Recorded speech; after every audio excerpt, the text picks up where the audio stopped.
Hello beautiful people, నేను మీ Bhavani Teja. Welcome to my channel cook with మీ.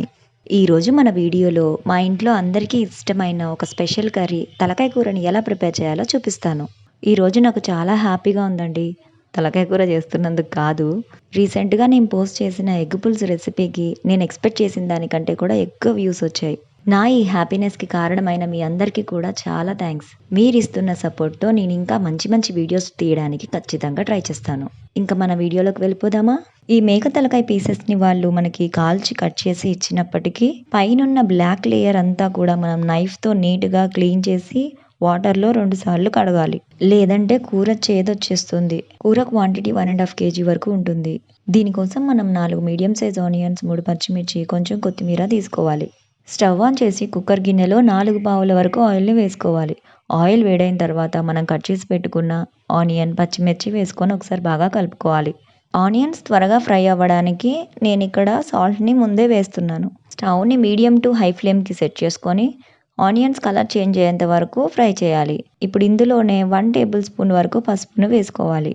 ఒకసారి బాగా కలుపుకొని 2 మినిట్స్ తర్వాత అల్లం వెల్లుల్లి పేస్ట్ 2 టేబుల్ స్పూన్స్ వరకు వేసుకోవాలి. అల్లం వెల్లుల్లి పేస్ట్ పచ్చివాసన పోయేంత వరకు, అంటే 2 నిమిషాల వరకు కలుపుతూ ఫ్రై చేసుకోవాలి. 2 నిమిషాల తర్వాత మనం కడిగి పెట్టుకున్న మేక తలకాయ పీసెస్ని ఇందులో వేసుకోవాలి. మనం వేసే ఈ తలకాయ పీసెస్లో వాటర్ అనేది లేకుండా చూసుకోవాలి. సో ఇలా జల్లిబుట్టలో మనం కడిగి వేసినట్లయితే వాటర్ అనేది లేకుండా ఉంటాయి. ఇప్పుడు ఈ పీసెస్ అన్నీ బాగా కలిసేలా పైకి కిందకి మంచిగా కలుపుకొని ఒక 5 మినిట్స్ వరకు మీడియం టు హై ఫ్లేమ్లోనే ఫ్రై అవ్వనివ్వండి.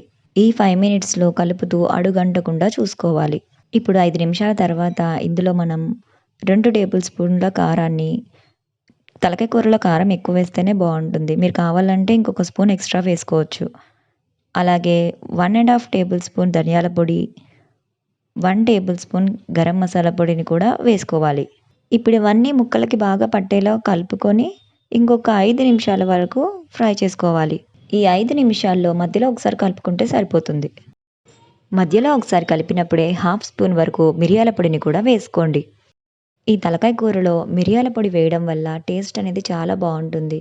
మసాలా కొంచెం తక్కువ వేసుకున్నా పర్లేదు, కానీ మిరియాల పొడిని మాత్రం వేసుకోండి. మిరియాల పొడి వేసుకొని ఒకసారి బాగా కలుపుకున్నాక ఒక 2 నిమిషాలు అలా ఫ్రై అవ్వనివ్వండి. ఇప్పుడు ఇందులో మనం 1 లీటర్ వరకు వాటర్ని యాడ్ చేసుకోవాలి. ఇక్కడ నేను చింతపండు రసాన్ని అస్సలు యాడ్ చేయడం లేదండి. చింతపండు రసం వేయకపోయినా టేస్ట్ చాలా బాగుంటుంది. మీరు ఒకసారి ఇలా ట్రై చేసి చూడండి. ఇలా మనం పీసెస్ అన్నీ మునిగేంత వరకు వాటర్ యాడ్ చేసుకున్నాక స్టవ్ని మీడియం ఫ్లేమ్లోనే ఉంచి కుక్కర్ విజిల్ పెట్టేసి 8 విజిల్స్ వచ్చేంత వరకు ఉంచండి. ఈలోపు మనం 2 ఇలాచి, 2 దాల్చిన చెక్క, 4 లవంగాలు ఇలా కచ్చాపచ్చాగా దంచుకొని విజిల్ అయిపోయిన తర్వాత 5 మినిట్స్ ఉంచి ఇవి యాడ్ చేసుకోండి. ఇప్పుడు మనం 1 టేబుల్ స్పూన్ వరకు మిరియాల పొడిని ఇందులో వేసుకోవాలి. ఒకసారి కలుపుకున్నాక పీస్ ఉడికిందో లేదో చెక్ చేసుకోండి. ఇలా మనం ఒక పీస్ తీసుకొని గరిటెతో ప్రెస్ చేస్తే ఈజీగా బ్రేక్ అయితే ఉడికిందని అర్థం. బ్రేక్ అవ్వలేదంటే ఉడకలేదని. నాకు కొంచెం కష్టంగా ఉంది, సో నేను మళ్ళీ విజిల్ పెట్టేస్తున్నాను. ఇంకొక 4 విజిల్స్ తర్వాత ఇలా కొత్తిమీరతో గార్నిష్ చేసుకుంటే తలకాయ కూర రెడీ అయిపోతుంది. చూసారా ఎంత బాగుందో? So delicious, so tasty, just looking like ఏ వావ్ కదా! మీరు కూడా ఒకసారి ట్రై చేసి మీకు ఎలా వచ్చిందో నాకు కామెంట్ చేసి చెప్పండి. అలాగే ఈ వీడియో కనుక మీకు నచ్చినట్టయితే లైక్ చేయండి, షేర్ చేయండి, కుక్ విత్ మీ ఛానల్ని సబ్స్క్రైబ్ చేసుకోండి. మరొక వీడియోతో మళ్ళీ కలుద్దాం.